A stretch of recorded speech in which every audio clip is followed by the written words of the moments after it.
Cuando hablamos de equilibrio químico, y lo hemos definido, no solo está la definición previamente de equilibrio químico, sino que podemos hablar de los diferentes tipos de equilibrio químico. Uno de esos tipos de equilibrio es el equilibrio ácido-base, que es el objeto de esta presentación. Lo primero que vamos a ver es cuál es la definición de ácido-base, la autoionización del agua, es decir, el concepto de producto iónico, cuál es el concepto de pH y pOH, cómo podemos saber qué tipo de ácido o de base estamos hablando, es decir, la fortaleza de un ácido y de una base, el concepto de ácido poliprótico y, por supuesto, también el concepto de sustancia anfotera. Para empezar, lo primero que tenemos que conocer es cuál es la definición de ácido-base. ¿Qué es para nosotros ácido-base? Antiguamente, cuando se hablaba de ácido-base, se definía un ácido como aquella sustancia que tenía un olor y un sabor tirando el olor a ácido y el sabor tirando a picante. Y una base, por el contrario, era aquella sustancia que era más bien dulce. Nada más lejos de la realidad, porque todos sabemos que una base, desde luego, dulce no es. Otras definiciones que se han extendido a lo largo del tiempo y que nos han valido de base para la definición de ácido-base son, la primera de ellas, la teoría de Arrhenius. Según Arrhenius, todo ácido era aquella especie que cedía protones y toda base era aquella especie que cedía iones oxidrilos, es decir, OH-.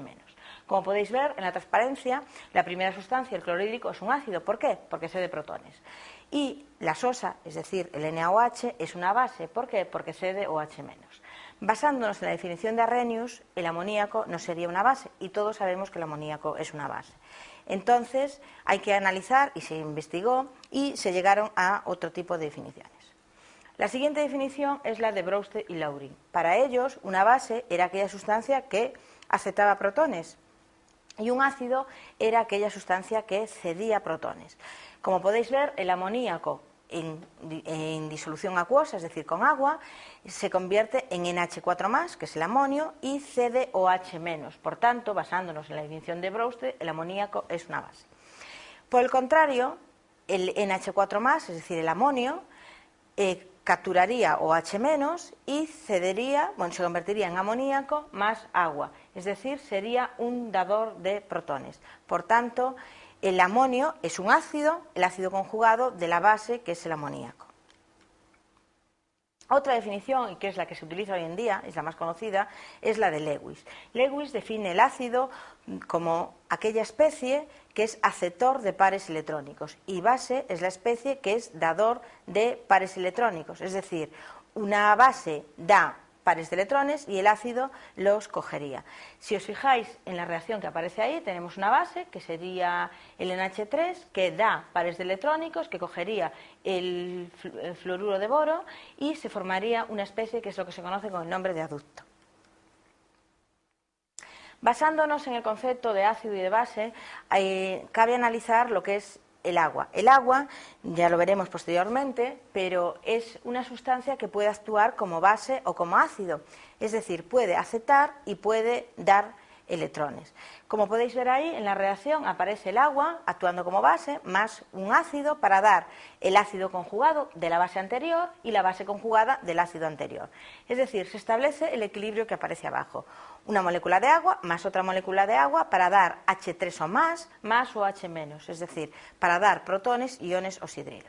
Si establecemos la constante de equilibrio de esta reacción, tendremos K sub C, que es igual a la concentración de H3 o más por la concentración de OH-, partido por la concentración de H2O por la concentración de H2O. Esta constante se puede poner de la forma que aparece al lado, es decir, K sub W es igual a K sub C por la concentración de H2O por la concentración de H2O. Es decir, K sub W es la concentración de H3 o más por la concentración de OH-. Es decir, el producto de la concentración de protones por la concentración de iones oxidrilo. Pues a este producto, a esta constante, se le denomina producto iónico del agua. Se denota, como habéis visto, como K sub W y es el producto de la concentración de iones H+ y de iones OH-, siempre a una temperatura fija. Acordaros que en equilibrio es muy importante que no varíe la temperatura, porque si varía la temperatura, varía el valor de la constante. Y K sub W no es ni más ni menos que una constante de equilibrio. Una vez que hemos visto la constante de equilibrio para el producto iónico del agua, vamos a definir el concepto de pH y concepto de pOH.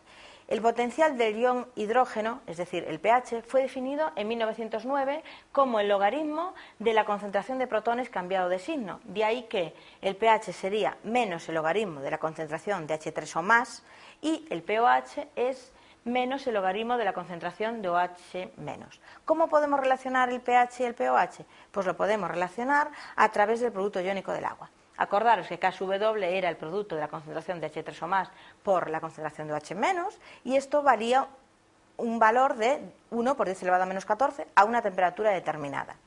Pues de ahí, aplicando menos el logaritmo a toda la expresión, tenemos la que aparece abajo. Y menos el logaritmo de la concentración de protones sería el pH, y menos el logaritmo de la concentración de OH menos sería el pOH. Por tanto, PKW es igual a pH más pOH, y esto es igual a 14. En resumen, la relación entre el pH y el pOH es igual a 14. En el esquema o en el grafiquito que aparece en la parte inferior de la transparencia, podemos ver desde dónde a dónde varía el pH.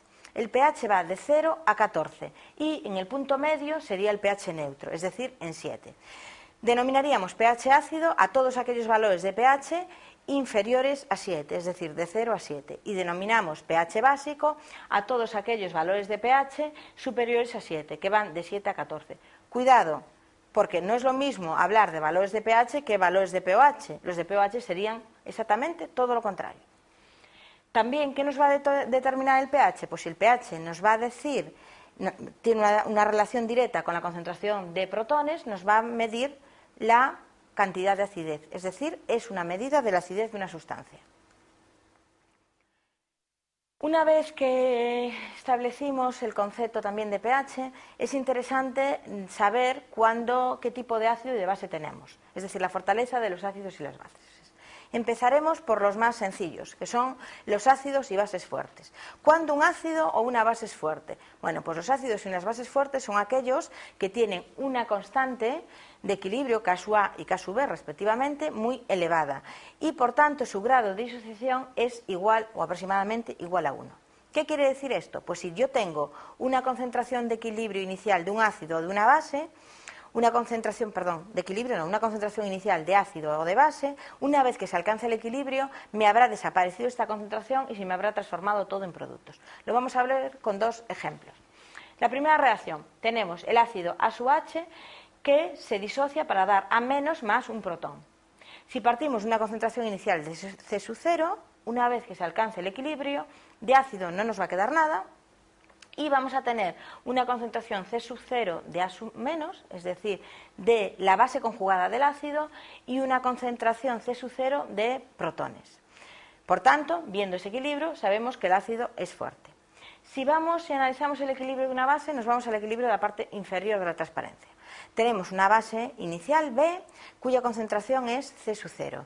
Dejamos que se establezca el equilibrio y vemos que al final del mismo, de base no nos queda nada, y se me ha formado el ácido conjugado B₂H+, cuya concentración es igual a la inicial, C₂, y OH-, es decir, iones oxidrilo. ¿Qué concentración? C₂, es decir, por cada concentración de base se me ha formado OH- en el mismo nivel, en la misma concentración.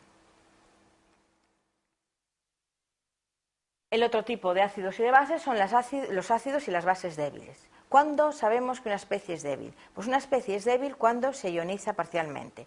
El ácido o la base será cuanto más débil, cuanto menor sean sus constantes de equilibrio y cuanto menor, por tanto, sea su grado de disociación. Un ejemplo, pues vamos a ver una reacción para ver cómo actúa en un equilibrio un ácido débil y posteriormente una base débil. Tenemos la reacción del ácido A₂H. Una vez que se alcance el equilibrio, también nos va a ceder un protón, H3 o más, y se nos va a formar la base conjugada de ese ácido. ¿Cuál es la concentración en equilibrio? Bueno, pues la concentración de partida era C₂, la concentración inicial, y en el equilibrio de ácido sí que nos va a quedar concentración, al revés del equilibrio anterior. Nos quedaría C₂ menos C₂ más alfa, que sería el porcentaje de ese ácido, la cantidad de ese ácido que se ha transformado en producto. ¿Y qué se nos forma de base conjugada? Pues se nos forma C₂ alfa. ¿Y cuánto de protón? Pues lo mismo, C₂ por alfa. ¿Cómo podemos saber si un ácido es débil? Pues como he dicho, siempre cuando la constante de acidez sea inferior, y ahí os aparecen una serie de ejemplos de los ácidos débiles más conocidos, como pueden ser el fluorhídrico o el ácido fosfórico. Si hablamos de una base débil, ocurre exactamente lo mismo. Vamos a ver un ejemplo. Tenemos la reacción de la base para que se disocia para dar el ácido conjugado de esa base más OH-. Inicialmente partimos de una concentración de base C0. Una vez que se alcance el equilibrio tendremos C0 menos C0 por alfa. ¿Y cuánto se nos ha formado de productos? Pues C0 por alfa y C0 por alfa de OH-. En resumen, ¿cómo podemos relacionar las constantes con si un ácido es débil o fuerte? Pues de la siguiente forma. Si la constante es pequeña, el pKa es elevado y el ácido va a ser débil. Si la constante es elevada, el pKa es pequeño y el ácido es fuerte. Si hablamos de base, es lo mismo. Si la constante de la base es pequeña, el pKb es alto y la base es débil. Si la constante es elevada, el pKb es bajo y por tanto la base va a ser fuerte. También os aparece ahí, que me olvidé de comentaros, unos ejemplos de bases débiles. La más conocida, con la que trabajamos más o menos siempre, es con el amoníaco. Ácidos polipróticos, una palabra que probablemente no hayáis visto. Un ácido poliprótico es aquel ácido que pueda ceder más de un protón y lo cede en equilibrios sucesivos. Aparecen dos ejemplos, el ácido sulfúrico y el ácido fosfórico. El ácido sulfúrico, como sabéis, es el H2SO4, por tanto tiene capacidad para ceder dos protones y lo va a hacer siguiendo las dos reacciones que aparecen ahí. En la primera reacción cede el primer protón y en la segunda reacción cede el segundo protón. Como podéis ver, cada una de esas reacciones tienen constantes de equilibrio específicas. La constante de equilibrio K-1, es decir, para el primer equilibrio, es muy grande y la constante K-2 es más pequeña. Ya tiene un valor numérico que, bueno, os ponemos de ejemplo porque es bastante más pequeña. Por tanto, ¿dónde cederá o cuándo cederá el ácido sulfúrico el primer protón? Pues lo cederá en la primera reacción y con mayor facilidad. A medida que tenemos que entrar dentro del ácido, es decir, que tenemos que quitar un protón a un ácido que ya ha perdido uno, es más difícil y por tanto su constante siempre va a ser más pequeña. Se ve claramente en el ejemplo siguiente. Tenemos el ácido fosfórico. El ácido fosfórico es el H3PO4. Como veis, tiene posibilidad de ceder 3 protones y los va a ceder en 3 equilibrios distintos. Cada uno de esos equilibrios va a tener 3 constantes. La primera, como veis, es del orden de 10 elevado a menos 3, la siguiente es del orden de 10 elevado a menos 8 y la tercera de 10 elevado a menos 13. Analizando los valores de las 3 constantes, vemos que es más fácil que el fosfórico ceda el primer protón que ceda el segundo y a su vez es más fácil que ceda el segundo que ceda el tercer protón, puesto que ahí el valor de la constante es bastante menor. El último concepto del tema que nos quedaba es anfótero. El claro ejemplo de anfótero es el agua.